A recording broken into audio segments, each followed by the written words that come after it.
Test 4.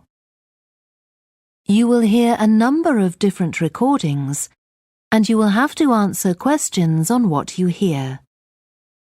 There will be time for you to read the instructions and questions, and you will have a chance to check your work.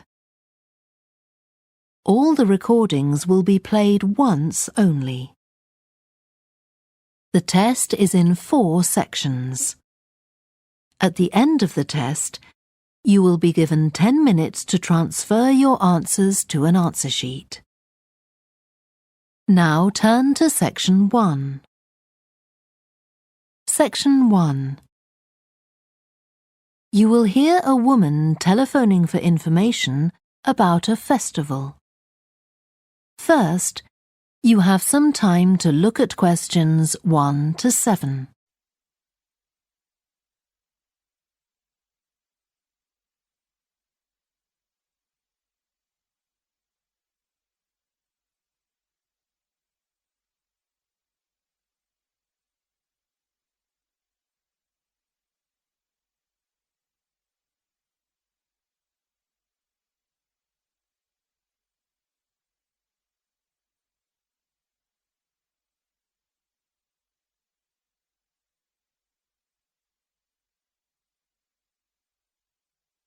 You will see that there is an example that has been done for you. On this occasion only, the conversation relating to this will be played first. Good morning, Stretton Festival box office. How can I help you? Oh, hello. My family and I are on holiday in the area, and we've seen some posters about the festival this week. Could you tell me about some of the events, please? Of course. First of all, are there still tickets available for the jazz band on Saturday? There are, but only £15. The £12 seats have all been sold. The man says that tickets are available for £15, so 15 has been written in the space. Now we shall begin. You should answer the questions as you listen because you will not hear the recording a second time. Listen carefully and answer questions 1 to 7. Good morning, Stretton Festival box office. How can I help you? Oh, hello. My family and I are on holiday in the area, and we've seen some posters about the festival this week. Could you tell me about some of the events, please? Of course. First of all, are there still tickets available for the jazz band on Saturday? There are, but only £15. The £12 seats have all been sold. OK, and the venue is the school, isn't it? Yes, that's right. The secondary school. Make sure you don't go to the primary school by mistake. And there's an additional performer who isn't mentioned on the posters. Carolyn Hart is going to play with the band. Oh, I think I've heard her on the radio. Doesn't she play the oboe or flute or something? Yes, the flute. She usually plays with symphony orchestras, and apparently this is her first time with a jazz band. Well, I'd certainly like to hear her. Then the next thing I want to ask about is the duck races. I saw a poster beside a river. What are they exactly? Well, you buy a yellow plastic duck, or as many as you like. They're £1 each. And you write your name on each one. There'll be several races, depending on the number of ducks taking part. And John Stevens, a champion swimmer who lives locally, is going to start the races. All the ducks will be launched into the river at the back of the cinema. Then they'll float along the river for 500 metres, as far as the railway bridge. And are there any prizes? Yes. The first duck in each race to arrive at the finishing line wins its owner free tickets for the concert on the last night of the festival. You said you can buy a duck. I'm sure my children will both want one. They're on sale at a stall in the market. You can't miss it. It's got an enormous sign showing a couple of ducks. OK, I'll go there this afternoon. I remember walking past there yesterday. Now, could you tell me something about the flower show, please? Well, admission is free and the show is being held in Bythwaite Hall. Sorry, how do you spell that? Bythwaite.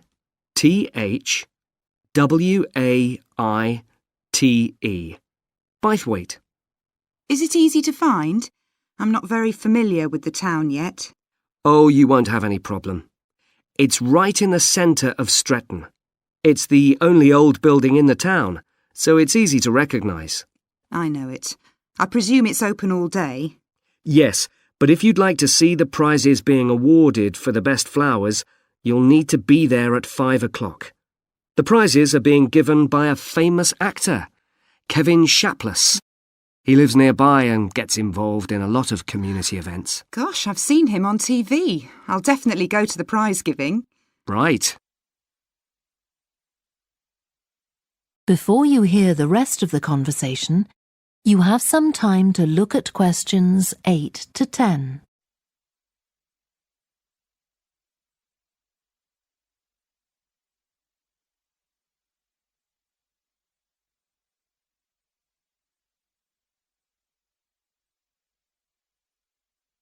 Now listen and answer questions 8 to 10. I've seen a list of plays that are being performed this week, and I'd like to know which are suitable for my children and which ones my husband and I might go to. How old are your children? 5 and 7. What about The Mystery of Muldoon? That's aimed at 5 to 10-year-olds. So if I take my children, I can expect them to enjoy it more than I do? I think so. If you'd like something for yourself and your husband and leave your children with a babysitter, you might like to see Fire and Flood. It's about events that really happened in Stretton 200 years ago, and children might find it rather frightening. Oh, thanks for the warning. And finally, what about Silly Sailor? That's a comedy, and it's for young and old. In fact, it won an award in the Stretton Drama Festival a couple of months ago. OK. Well, goodbye and thanks for all the information. I'm looking forward to the festival. Goodbye. That is the end of section 1. You now have half a minute to check your answers.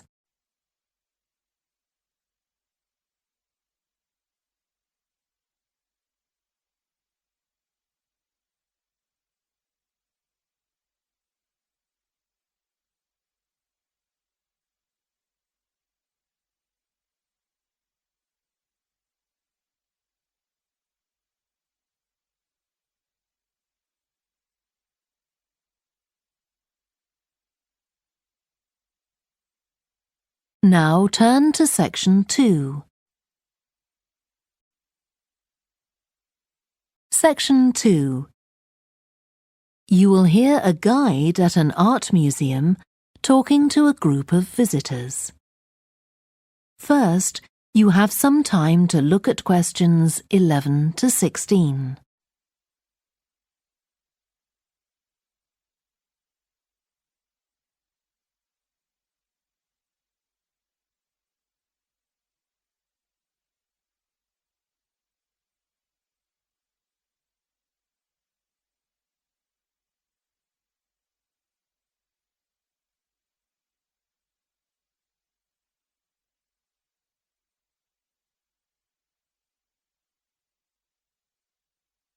Now listen carefully and answer questions 11 to 16.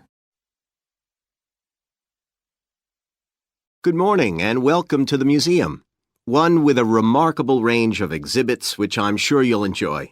My name's Greg and I'll tell you about the various collections as we go around.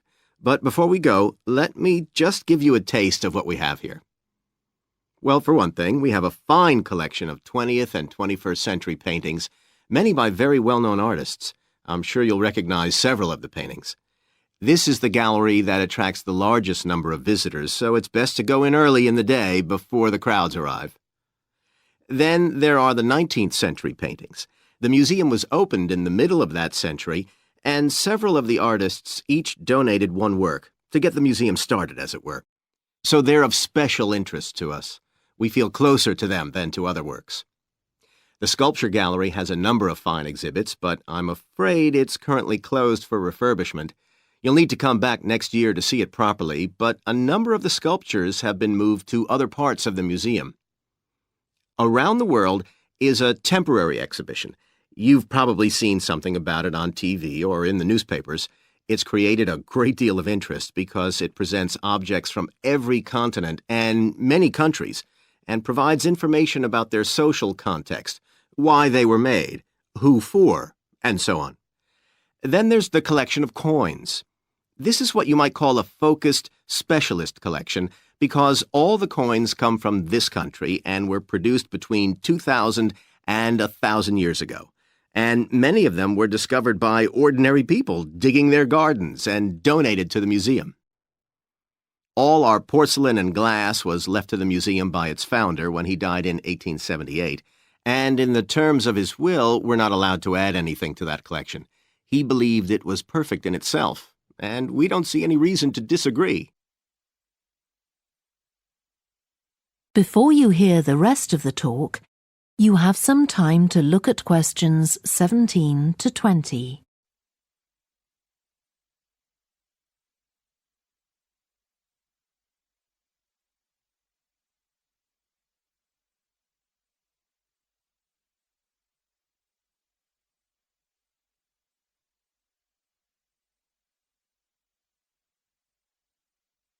Now listen and answer questions 17 to 20.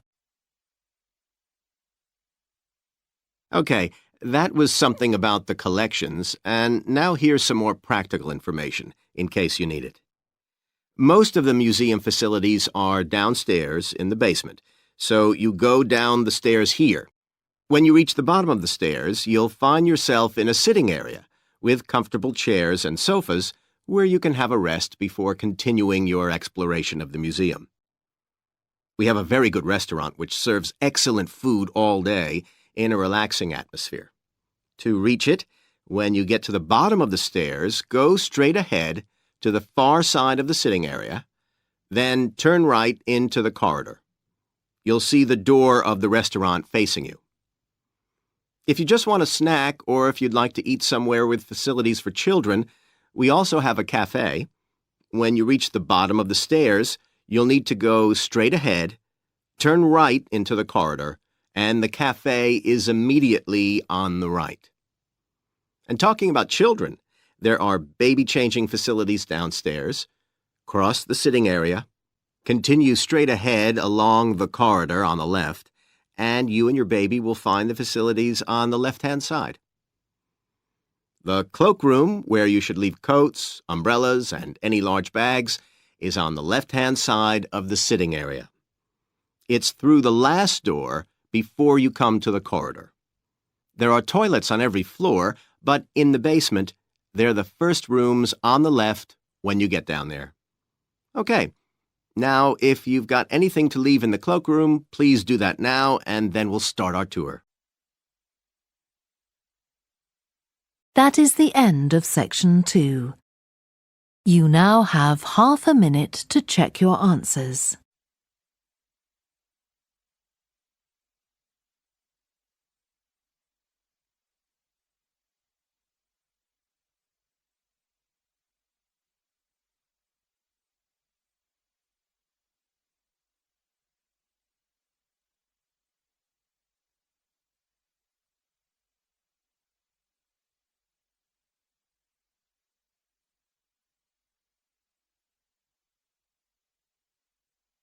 Now turn to section 3.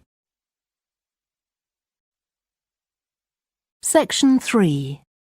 You will hear a student called Joanna talking to her new supervisor about some research she has done on psychology and music. First, you have some time to look at questions 21 to 26.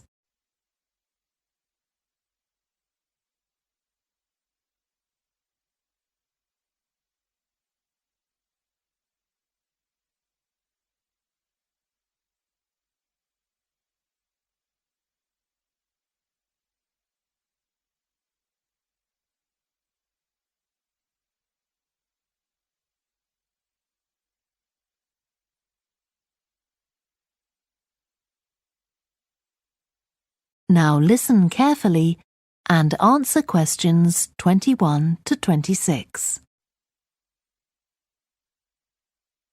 Hi, Joanna. Good to meet you. Now, before we discuss your new research project, I'd like to hear something about the psychology study you did last year for your master's degree. So, how did you choose your subjects for that? Well, I had 6 subjects, all professional musicians and all female. 3 were violinists, and there was also a cello player and a pianist and a flute player. They were all very highly regarded in the music world, and they'd done quite extensive tours in different continents, and quite a few had won prizes and competitions as well. And they were quite young, weren't they? Yes, between 25 and 29. The mean was 27.8. I wasn't specifically looking for artists who'd produced recordings, but this is something that's just taken for granted these days, and they all had. Right. Now, you collected your data through telephone interviews, didn't you? Yes. I realised if I was going to interview leading musicians, it'd only be possible over the phone because they're so busy. I recorded them using a telephone recording adapter. I'd been worried about the quality, but it worked out all right. I managed at least a 30-minute interview with each subject, sometimes longer. Did doing it on the phone make it more stressful? I'd thought it might. It was all quite informal, though, and in fact they seemed very keen to talk. And I don't think using the phone meant I got less rich data. Rather the opposite, in fact. Interesting. And you were looking at how performers dress for concert performances? That's right. My research investigated the way players see their role as a musician and how this is linked to the type of clothing they decide to wear. But that focus didn't emerge immediately. When I started, I was more interested in trying to investigate the impact of what was worn on those listening, and also whether someone like a violinist might adopt a different style of clothing from, say, someone playing the flute or the trumpet. It's interesting that the choice of dress is up to the individual, isn't it? Yes, you'd expect there to be rules about it in orchestras, but that's quite rare. Before you hear the rest of the discussion, you have some time to look at questions 27 to 30.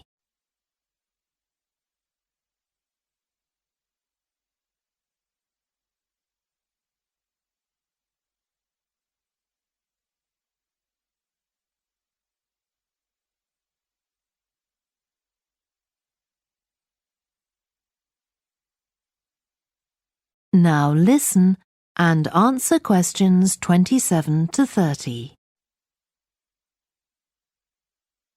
You only had women performers in your study. Was that because male musicians are less worried about fashion? I think a lot of the men are very much influenced by fashion, but in social terms, the choices they have are more limited. They'd really upset audiences if they strayed away from quite narrow boundaries. Now, popular music has quite different expectations. Did you read Mike Frost's article about the dress of women performers in popular music? No. Well, he points out that a lot of female singers and musicians in popular music tend to dress down in performances and wear less feminine clothes, like jeans instead of skirts. And he suggests this is because otherwise they'd just be discounted as trivial. But you could argue they're just wearing what's practical. I mean, a pop music concert is usually a pretty energetic affair. Yes, he doesn't make that point, but I think you're probably right. I was interested by the effect of the audience at a musical performance when it came to the choice of dress. The subjects I interviewed felt this was really important. It's all to do with what we understand by performance as a public event. They believed the audience had certain expectations, and it was up to them as performers to fulfil these expectations, to show a kind of esteem. They weren't afraid of looking as if they'd made an effort to look good. I think in the past, the audience would have had those expectations of one another too, but that's not really the case now. Not in the UK, anyway. No. And I also got interested in what sports scientists are doing too with regard to clothing. Musicians are quite vulnerable physically, aren't they? Because the movements they carry out are very intensive and repetitive, so I'd imagine some features of sports clothing could safeguard the players from the potentially dangerous effects of this sort of thing. Yes, but musicians don't really consider it. They avoid clothing that obviously restricts their movements, but that's as far as they go. Anyway, coming back to your own research, do you have any idea where you're going from here? I was thinking of doing a study using an audience, including... That is the end of section 3. You now have half a minute to check your answers.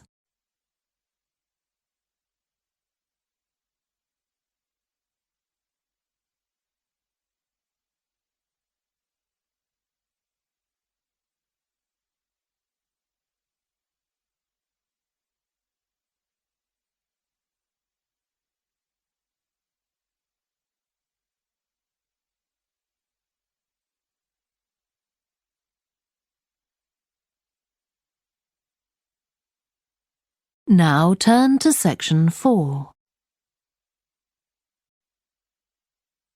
Section 4. You will hear part of a lecture about a way of reducing the amount of carbon dioxide in the atmosphere. First, you have some time to look at questions 31 to 40.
Now listen carefully and answer questions 31 to 40.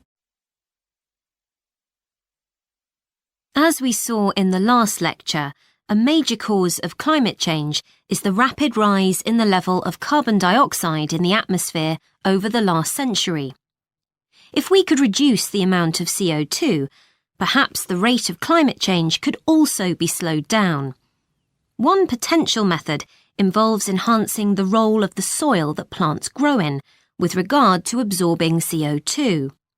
Ratan Lal, a soil scientist from Ohio State University in the USA, claims that the world's agricultural soils could potentially absorb 13% of the carbon dioxide in the atmosphere, the equivalent of the amount released in the last 30 years, and research is going on into how this might be achieved. Lal first came to the idea that soil might be valuable in this way, not through an interest in climate change, but rather out of concern for the land itself and the people dependent on it. Carbon-rich soil is dark, crumbly and fertile and retains some water. But erosion can occur if soil is dry, which is a likely effect if it contains inadequate amounts of carbon. Erosion is of course bad for people trying to grow crops or breed animals on that terrain. In the 1970s and 80s, Lal was studying soils in Africa so devoid of organic matter that the ground had become extremely hard, like cement. There he met a pioneer in the study of global warming who suggested that carbon from the soil had moved into the atmosphere. This is now looking increasingly likely. Let me explain. For millions of years, carbon dioxide levels in the atmosphere have been regulated, in part, by a natural partnership between plants and microbes, tiny organisms in the soil. Plants absorb CO2 from the air and transform it into sugars and other carbon-based substances. While a proportion of these carbon products remain in the plant, some transfer from the roots to fungi and soil microbes, which store the carbon in the soil. The invention of agriculture some 10,000 years ago disrupted these ancient soil-building processes and led to the loss of carbon from the soil. When humans started draining the natural topsoil and ploughing it up for planting, they exposed the buried carbon to oxygen. This created carbon dioxide and released it into the air. And in some places, grazing by domesticated animals has removed all vegetation, releasing carbon into the air. Tons of carbon have been stripped from the world's soils, where it's needed, and pumped into the atmosphere. So, what can be done? Researchers are now coming up with evidence that even modest changes to farming can significantly help to reduce the amount of carbon in the atmosphere. Some growers have already started using an approach known as regenerative agriculture. This aims to boost the fertility of soil and keep it moist through established practices. These include keeping fields planted all year round and increasing the variety of plants being grown. Strategies like these can significantly increase the amount of carbon stored in the soil, so agricultural researchers are now building a case for their use in combating climate change.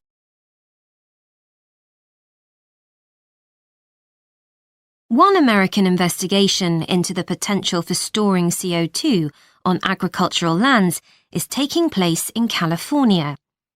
Soil scientist Wendy Silver of the University of California, Berkeley, is conducting a first-of-its-kind study on a large cattle farm in the state. She and her students are testing the effects on carbon storage of the compost that is created from waste, both agricultural, including manure and corn stalks, and waste produced in gardens, such as leaves, branches, and lawn trimmings. In Australia, soil ecologist Christine Jones is testing another promising soil enrichment strategy. Jones and 12 farmers are working to build up soil carbon by cultivating grasses that stay green all year round. Like composting, the approach has already been proved experimentally. Jones now hopes to show that it can be applied on working farms and that the resulting carbon capture can be accurately measured. It's hoped in the future that projects such as these will demonstrate the role that farmers and other land managers can play in reducing the harmful effects of greenhouse gases. For example, in countries like the United States, where most farming operations use large applications of fertilizer, changing such long-standing habits will require a change of system. Ratan Lal argues that farmers should receive payment, not just for the corn or beef they produce, but also for the carbon they can store in their soil. Another study being carried out. That is the end of section 4. You now have half a minute to check your answers.